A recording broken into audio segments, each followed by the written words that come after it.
All right. Hey guys, it's Phillip, and today I just wanted to talk to you real quick about what is real estate wholesaling. So a lot of people talk to me all the time about, Phillip, how can I get started with real estate? Because I have no money and no credit. And just like I started when I was a 20-year-old getting into real estate investing, I didn't have any money and I didn't have any credit. So it was very natural for me to go learn from people who taught me the low money, no money, little or nothing down methods of buying houses and flipping houses. And so a lot of times people start out with what's called real estate wholesaling. And I want to talk to you today about the pros and cons of real estate wholesaling and some ideas to help you guys with getting started in that, right? So the three pros about real estate wholesaling is that you can basically get started right away with little or no money. And so you can earn profits in a very short time frame, and you can become immersed in the real estate industry. And then also you have access because you have very limited cash and credit. So it makes this specific strategy achievable for people with little or no money, right?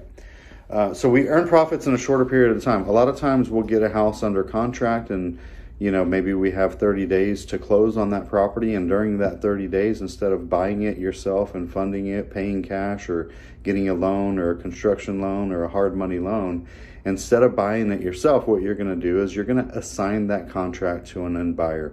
Okay, so basically you've negotiated a deal with the seller, you got the house under contract, and then you're going to go find a buyer that wants to purchase that house for more than what you have it under contract for. So as an example, let's say you have the house under contract for $100,000, but you can sell it to another investor for $110,000.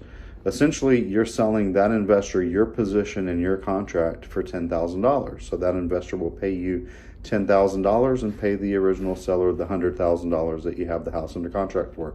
And this will give you a quick hit of, 5 to 10% is probably a typical wholesale fee. So $10,000 on a $100,000 deal is pretty typical.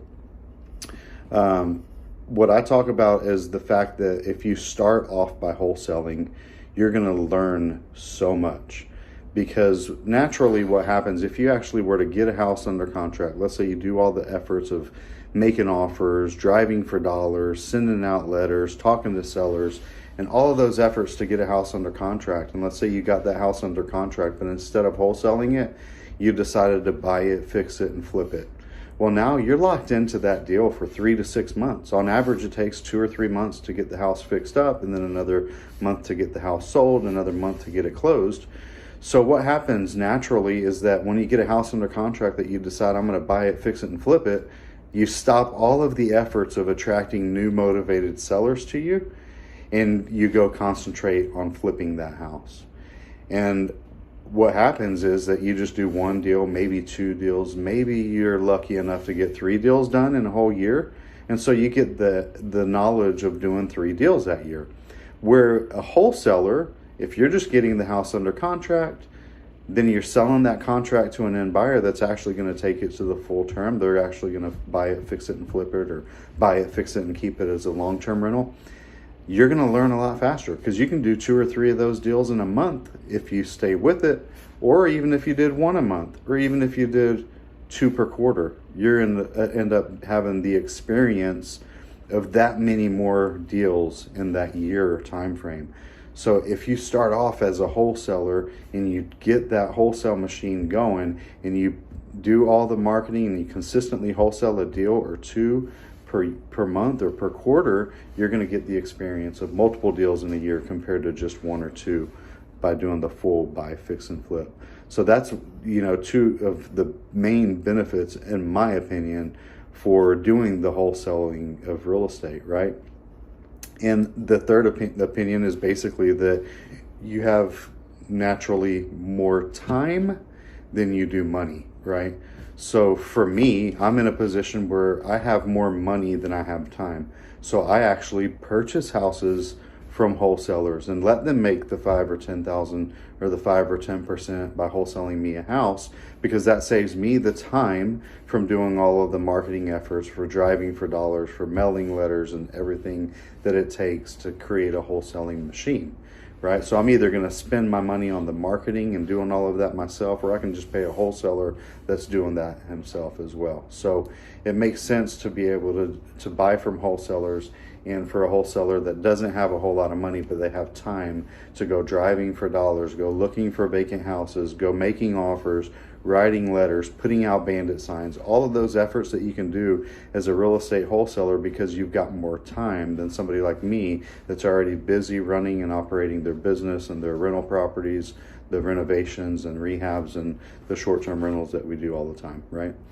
Okay, so obviously I don't want to talk about just the pros of doing wholesaling without talking about some of the cons, right? So a couple of the cons is that the income as a wholesaler can be very unpredictable. And as a wholesaler, you don't have the luxury of getting a paycheck every week or on the 1st and the 15th of every month like you would if you have a job, right? So as an entrepreneur, as a wholesaler, you are now going to be walking in the field of entrepreneurship. And entrepreneurship is uncertain. It takes courage. It takes grit. It takes determination.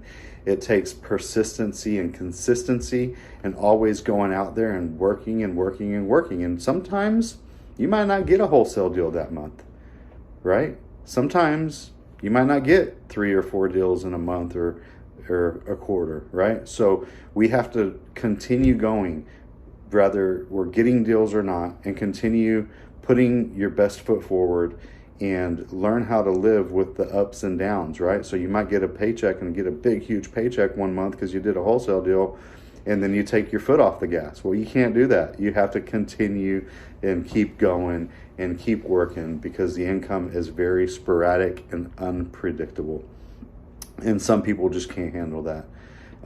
The other con with real estate wholesaling is that you have to be dependent on finding buyers for your properties, and that can be fixed really quickly by always putting out good deals, by putting out the real after repaired value, by putting out a real estimate of repairs, not making any fluff, not lying about everything, no bullshit, no BS, just the real facts, the real numbers, and real deals that are actually profitable for the investor that purchases it from you. So sometimes we might be selling a house to a guy that's going to buy it, fix it, and flip it, or we're selling the house to somebody that's going to buy it, fix it, and keep it as a rental. But there has to be enough meat left on the bone for that investor to make money. So a lot of times you might not make 5 or 10%. Sometimes you might only make a couple $1,000s on a wholesale deal. Sometimes you might hit a home run and make $20,000 or $30,000. But as long as you've bought it cheap enough, gotten it under contract cheap enough to leave enough profit for the end buyer, you're going to be able to find buyers. But the con of wholesaling is that you have to continuously build and improve on your buyers list, okay? And then your buyers list, this is the third con, is the most difficult thing to maintain, because these investors, a lot of guys come and go. Some guys might be newbies and they're starting out and they do a couple of deals and maybe they don't have the success that they expected and they might not be buying anymore. Or maybe they're only able to buy 1 or 2 deals per year when you're trying to wholesale 1 or 2 deals per month. So you constantly get to continuously build and improve your buyers list, always looking for more buyers. And the best strategy is having a buyer that's willing to wait for you to find them a deal, right? So you find out what area they want to buy in, what level of renovation that they're comfortable with, how much of a spread that they need to be able to make it profitable for them, and then you go find a deal to match it up with that buyer. So like I said, just wanted to share with you guys some of the pros and cons with real estate wholesaling. And a lot of times people ask me, Phillip, is real estate wholesaling even legal? Like, this doesn't even sound right. This sounds like you're trying to be like a real estate agent, but you're really not. And real estate wholesaling is absolutely legal. Once you have a binding contract with a seller where they've agreed to sell a property to you and you've agreed to purchase it from them, and that contract is assignable, as long as there's not a clause in the contract that says this contract is not assignable, then you have a legally binding contract that you can assign to a third party. And a lot of times I even get houses under contract that I assign to other people. Sometimes I get houses under contract that I assign to one of my own companies. And there's a lot of different things that you can learn over the years to make this beneficial, totally legal, not doing anything wrong. And all you have at risk at that point, if for some reason you don't find a buyer or you end up not being able to close on it, all you have at risk is the earnest money that you put down with the seller. And when we're dealing directly with sellers, a lot of times we only have to put $10 to make the contract legally binding. It's not like when you're dealing with a traditional real estate listing and a real estate agent where they're going to want 1% of the down payment. You're dealing directly with the seller. Sometimes you might give them $100 and say, hey, go enjoy some dinner on us. We're going to get this thing closed. And that's literally the only thing that you have at risk. And if you don't get a buyer in time, or if you can't get the funds together to actually purchase it, then you just get released from the contract and they get to keep the earnest money. So hopefully this information has helped you guys. And, you know, I do run a group coaching program where we get together on Zoom once a week and talk about wholesaling, do case studies, do questions and answers with a group of like-minded real estate wholesalers that are out there wanting to get started or take their real estate wholesaling to the next level.